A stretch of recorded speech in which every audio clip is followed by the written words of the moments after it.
দিনে দুপুরে আবাসনে দুঃসাহসিক চুরি, তাও আবার রাতের অন্ধকারে নয়, একেবারে দিনে দুপুরে। তালা ভেঙে ফাঁকা বাড়িতে সুযোগ বুঝে নগদ টাকা, সোনা দানা সব সাফ করে দিয়ে পালালো চোর। আর এই ঘটনার পর থেকেই ভয়ে ততস্থ আবাসিকরা। দিনের বেলা কিভাবে আবাসনে ঢুকে চুরির ঘটনা ঘটলো তা নিয়ে ইতিমধ্যে প্রশ্ন উঠতে শুরু করেছে। এলাকার মধ্যে থানা, পুলিশ সবই রয়েছে, তারপরেও তাদের নজর এড়িয়ে কিভাবে চুরি করার সাহস পেল চোর? এই ঘটনায় আবাসনের কেউ জড়িত নয় তো? এই সমস্ত প্রশ্ন এখন ঘোরাফেরা করছে। পশ্চিম বর্ধমানের বিধাননগর হাউজিং কলোনির এক আবাসনের ঘটনা। এই আবাসনের বাসিন্দা মাধব দত্ত, পেশায় যিনি একজন ব্যবসায়ী, তিনি জানিয়েছেন তার আবাসনে কিভাবে চুরি হয়েছে। মাধববাবু সাফ জানাচ্ছেন, মাধব দত্তের স্ত্রী এবং তার শ্বশুর সকালে বিশেষ কাজে সিটি সেন্টার গিয়েছিলেন। তারপরে মাধববাবু একবার আসেন এবং তার আবাসনে হেলমেট নিতে। তখনও পর্যন্ত নাকি সব ঠিকঠাকই ছিল। এরপরেই মাধববাবুর স্ত্রী আবাসনে ফিরে দেখেন দরজা হাট করে খোলা। তা দেখে তড়িঘড়ি স্বামীকে তিনি ডাকেন। মাধববাবু এসে দরজায় দেখেন যে দরজা তালা ভাঙা, ঘরে আলো জ্বলছে, আলমারি খুলে সব নিয়ে গিয়েছে। বাড়ির মালিক মাধব দত্ত এই বিষয়ে কি বলছেন আমরা শুনব। আমাদের একটা সিটি সেন্টারে একটা কাজ ছিল, তো কাজ থাকার জন্য আমার শ্বশুর আর মিসেস যে আছে ওরা 9:30টার সময় দরজায় তালা লাগিয়ে, তালাটা দেখতে পাচ্ছেন এইভাবে তালাটা লাগিয়ে চলে গেছে। তো যাই হোক, তারপরে আমারও সিটি সেন্টারের কাজ ছিল। আমি 11টার সময় আমি এসেছি, আমার বিধাননগর মার্কেটের দোকান আছে। 11টার সময় আমি এসেছি, যেহেতু দোকানে হেলমেটটা ছিল না, সিটি সেন্টারে যাবো হেলমেট নেওয়ার জন্য আমি বাড়িতে এসেছিলাম। আমি 11টার সময় যখন এসে দেখি যে আমার তালা সব ঠিকই আছে, আমি তালা খুলেছি, তালা লাগিয়েওছি, হেলমেটটা নিয়েছি, আবার লক করে আমি আবার বাড়ি থেকে বেরিয়ে চলে গেছি। সিটি সেন্টার থেকে এসেছি, আমার 8 ঘন্টার কাজ ছিল। আমি 8 ঘন্টার কাজ সেরে আমি বিধাননগর মার্কেটে আবার দোকানে আমি চলে গেছি। আর আমার মিসেস যে আছে ও মোটামুটি 11:15 নাগাদ এসে আমাকে ফোন করে বলছে, কি ব্যাপার তুমি ঘরে তালা মারো নি? তুমি তালা, ঘরে সব লাইট জ্বলছে, আমি তো লাইট ফাইট সব অফ করে দিয়ে তালা মেরে চলে গেছি, আর তুমি ঘরে এসেছিলে হেলমেট দেওয়া, তুমি তালা মারো নি? আমাকে বকাবকি করছে। আমি বলছি না, আমি তালা মেরেছি। বলছে তুমি তাহলে এক্ষুনি তাড়াতাড়ি এসো। আমি সঙ্গে সঙ্গে এসে দেখেছি যে ঘরের তালাটা ঠিক ও বুঝতে পারেনি, তুমি এসে তো বুঝতে পারেনি এইভাবে লাগানোর জন্য ভাব যে তালাটা লাগানো আছে। ঠিক আমি তালা দেখেছি এইভাবে করে সব তালার চাবিটা এইভাবে করে সব এগুলো খোলা, এইভাবে করে হ্যান্ডলটাকে করে খোলা রয়েছে। তারপরে এসে কি দেখলেন আপনি বাড়িতে? তারপরে এসে দেখলাম আমাকে তো, তারপর দুজনে মিলে ঘরে ঢুকলাম। ঘরে ঢুকে দেখে যে আমাদের এই অবস্থা আছে, আলমারি থেকে যা টাকা পয়সা যা ছিল। কি খোয়া গেছে আপনার বাড়ি থেকে? ওই মোটামুটি 50,000 টাকার মতো একটা ইয়ে ছিল, ক্যাশ ছিল। এক্স্যাক্টলি অ্যামাউন্ট আমি বলতে পারবো না, 50 টাকা 45 হতে পারে, আবার 55 হতে পারে। আর সোনার গয়না ছিল মোটামুটি 4 ভরির মতো। সামনের ছেলের বিয়ে সাথে দেওয়ার একটা প্ল্যান প্রোগ্রাম চলছে, তার জন্য একটু করে সব যোগাযোগ করে মোটামুটি 4 ভরির মতো সোনা ছিল। হাউজিংয়ে এরকম একটা ঘটনা, উপরে লোক নিচে লোক রয়েছে, কি বলবেন এই ঘটনা?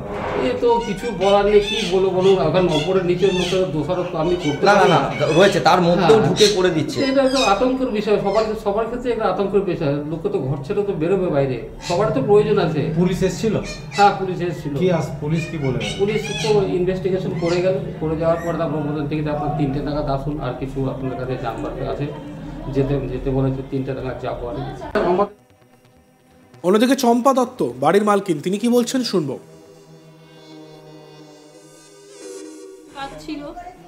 সেখানে গেছিলাম। তো কি হলো, এসে কি দেখলেন? এসে আমি দেখছি দরজা খোলা। তখন আমি আবার আমার হাজবেন্ডকে ফোন করলাম যে এসে দেখো তো কি ব্যাপার, দরজা খোলা, তুমি কি ঘরে এসেছিলে? তখন বললো যে না, আমি ঘরে একবার ঢুকেছিলাম, ঢুকে হেলমেটটা নিয়ে চলে গেছি, আমি ঘরে তালা মেরেছি। কতক্ষণের জন্য ছিলেন না? ছিলাম না, মোটামুটি সকাল বেরিয়েছিলাম, ওই 9:30 10টা নাগাদ বেরিয়েছি। তারপরে সিটি সেন্টার থেকে নেমে আমি আবার একটু এই দোকানে কিছু কেনাকাটা ছিল, গেছিলাম। কি খোয়া গেছে, কি গেছে? খোয়া গেছে প্রায় 3.5 ভরি, প্রায় 3.5 পৌনে 4 ভরির মতন গয়না, তারপরে প্রায় 50-এর কাছাকাছি টাকা। পুলিশ এসেছিল, কি বললো পুলিশ? কতটা সিকিউরিটি পান আপনারা এখানে? পুলিশ সিকিউরিটি কোনোদিন তো আমাদের হাউজিংয়ের মধ্যে এই সমস্তগুলো হয়নি।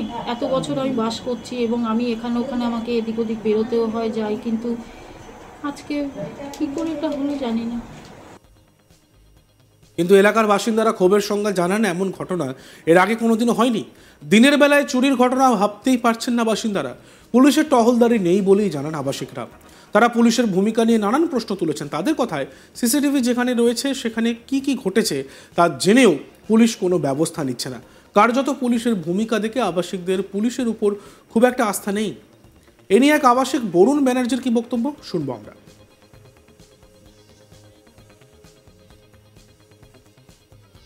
এরকম ঘটনা তো একটা আমার কাছে অবাক কাণ্ডই লাগছে, কেননা এটা 50 বছরে এরকম ঘটনা এই অঞ্চলেই হয়নি, বিশেষ করে হাউজিংয়ের মধ্যে, আবার দিনের বেলায় 11টার থেকে 11:30 কি 12টা এই টাইমের মধ্যেই করেছে।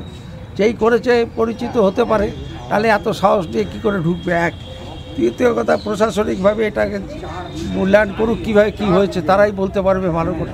পুলিশের ভূমিকা নিয়ে কি বলবেন? এলাকায় টহলদারি হয়? পুলিশের কোনো ফহলদারি কিছু নেই, কোনো গল্প নেই। এগুলো কি বলবো। আর পুলিশ যদি একটু সচেতন হয় তাহলে হয়তো ফার্দার হবে না, সেটা মনে হয়। কিন্তু এখন থেকে দেওয়া উচিত পুলিশকে, এগিয়ে আসা উচিত। পুলিশ তো এসেছিল, কি আশ্বাস দিয়ে গেলেন? পুলিশ আশ্বাস কি দেবে? পুলিশই তো সেরকমভাবেই ভূমিকা, পুলিশ কি আশ্বাস দেবে? পুলিশের তো ভূমিকায় আমরা সন্তুষ্ট। যদি বলে ঘরের লোককে সিসিটিভি লাগাতে, কি ঘরে ঘরে সম্ভব নাকি? ঘরে ঘরে সম্ভব? এরিয়া সিসিটিভি যেগুলো হচ্ছে, এই মোড়ের মাথায় সিসিটিভি আছে, তার তলায় বসে কি হচ্ছে পুলিশ থানায় বসে দেখতে পাচ্ছে তো?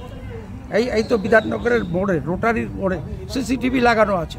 সেই সিসিটিভি লাগানো সত্ত্বেও তার তলায় কি হচ্ছে দিন রাত, সেটা পুলিশ দেখতে পাচ্ছে না। ওই অ্যাকশন কোথায়?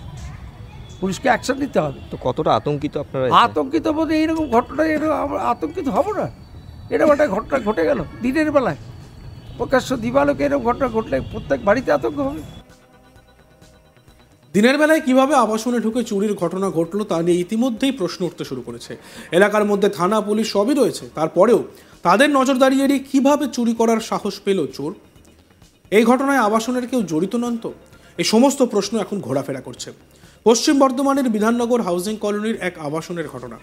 এই আবাসনের বাসিন্দা মাধব দত্ত, পেশায় যিনি একজন ব্যবসায়ী। তিনি জানিয়েছেন তার আবাসনে কিভাবে চুরি হয়েছে। মাধববাবু সাফ জানাচ্ছেন, মাধব দত্তের স্ত্রী এবং তার শ্বশুর সকালে বিশেষ কাজে সিটি সেন্টারে গিয়েছিলেন। তারপর মাধববাবু একবার আসেন, আবাসনে হেলমেট নেন, তখনও পর্যন্ত সব ঠিকঠাকই ছিল। এরপরেই মাধববাবুর স্ত্রী আবাসনে ফিরে দেখেন দরজা হাট করে খোলা, আর তা দেখে তড়িঘড়ি স্বামীকে তিনি ডাকেন। মাধববাবু এসে দেখেন দরজার তালা ভাঙা, ঘরে আলো জ্বলছে, আলমারি খুলে সব নিয়ে গিয়েছে।